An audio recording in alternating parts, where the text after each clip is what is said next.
Hello दोस्तों, आपका स्वागत है अपने YouTube चैनल 3i त्रिनेत्रा में। वीडियो शुरू करने से पहले प्लीज़ वीडियो लाइक करना, शेयर करना और चैनल सब्सक्राइब करना। Thank you.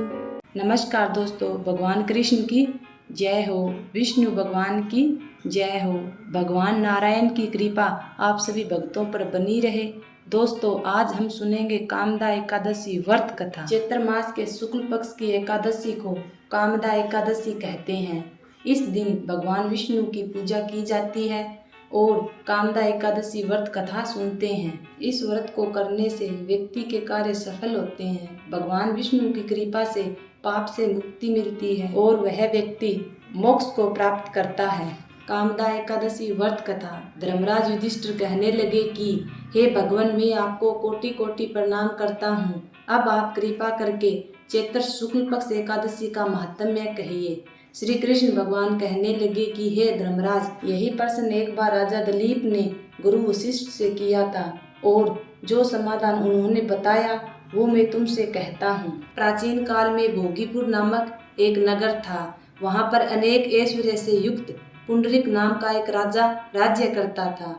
भोगीपुर नगर में अनेक अप्सरा, किन्नर तथा गंधर्व वास करते थे तथा राजा पुंडरीक का दरबार किन्नरों व गंधर्वों से भरा रहता था, जो गायन और वादन में निपुण और योग्य थे।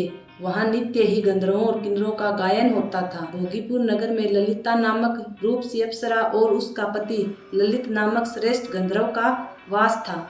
दोनों के बीच अटूट प्रेम और आकर्षण था। एक दिन गंधर्व ललित दरबार में गायन कर रहा था कि अचानक उसे अपनी पत्नी ललिता की याद आ गई। इससे उसका स्वर, लय एवं ताल बिगड़ने लगे। इस त्रुटि को कर्कट नामक नाग ने जान लिया और यह सब राजा पुंडरीक को बता दिया। राजा को गंधर्व ललित पर क्रोध आया। राजा पुंडरीक ने गंधर्व ललित को राक्षस होने का श्राप दिया। तब राजा पुंडरीक ने क्रोध पूर्वक कहा कि तू मेरे सामने गाता हुआ अपनी स्त्री का स्मरण कर रहा है, अतः तू कच्चा मांस और मनुष्य को खाने वाला राक्षस बनकर अपने किए कर्म का फल भोग।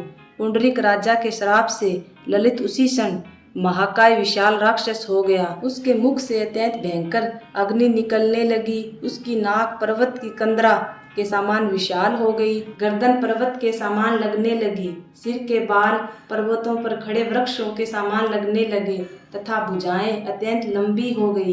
कुल मिलाकर उसका शरीर 8 योजन के विस्तार में हो गया। इस प्रकार राक्षस होकर वह अनेक प्रकार के दुख भोगने लगा। जब उसकी पत्नी ललिता को यह वृतांत मालूम हुआ तो उसे अत्यंत दुख हुआ और वह अपने पति के उद्धार का यत्न सोचने लगी। घने वनों में रहने लगा। उसकी स्त्री उसके पीछे पीछे जाती और विलाप करती रहती। एक बार ललिता अपने पति के पीछे पीछे घूमती हुई विंध्याचल पर्वत पर पहुंच गई, जहां पर श्रृंगी ऋषि का आश्रम था। ललिता वहां श्रृंगी ऋषि के आश्रम पहुंचकर ऋषि से प्रार्थना करने लगी। उसे देखकर श्रृंगी ऋषि बोले कि हे सुभगे, तुम कौन हो और यहाँ किस लिए आई हो? ललिता बोली, हे मुनि, मेरा नाम ललिता है। मेरा पति राजा पुंडरीक के श्राप से विशालकाय राक्षस हो गया है। इसका मुझे महान दुख है। उसके उद्धार का कोई उपाय बताइए। श्रृंगी ऋषि बोले, हे गंधर्व कन्या, अब चैत्र शुक्ल पक्ष एकादशी आने वाली है, जिसका नाम कामदा एकादशी है। इसका व्रत करने से मनुष्य के कार्य सिद्ध होते हैं। यदि तुम कामदा एकादशी का व्रत कर उसके पुण्य का फल अपने पति को दे तो वह शीघ्र ही राक्षस योनि से मुक्त हो जाएगा और राजा का श्राप भी अवश्य में शांत हो जाएगा। मुनि के ऐसे वचन सुनकर ललिता ने चैत्र शुक्ल पक्ष एकादशी आने पर उसका व्रत किया और द्वादशी को ब्राह्मणों के सामने अपने व्रत का फल अपने पति को देती हुई भगवान से इस प्रकार प्रार्थना करने लगी, हे प्रभु, मैंने जो यह व्रत किया है इसका फल मेरे पति देव को प्राप्त हो, जिससे वह राक्षस योनि से मुक्त हो जाए। एकादशी का फल देते ही उसका पति राक्षस योनि से मुक्त होकर अपने पुराने स्वरूप को प्राप्त हुआ।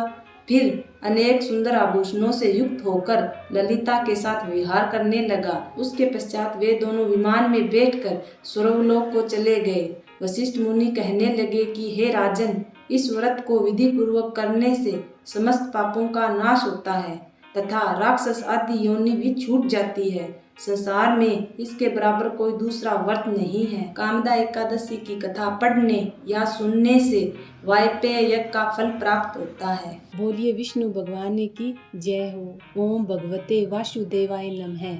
और भगवान नारायण से प्रार्थना करें कि हे भगवान, मिले भरोसा आपका हमें सदा जगदीश, आशा तेरे नाम की बनी रहे मम ईश। हाथ जोड़ विनती करूं, सुनिए कृपा निधान, साधु संगत सुख दीजिए, दया धर्म का दान।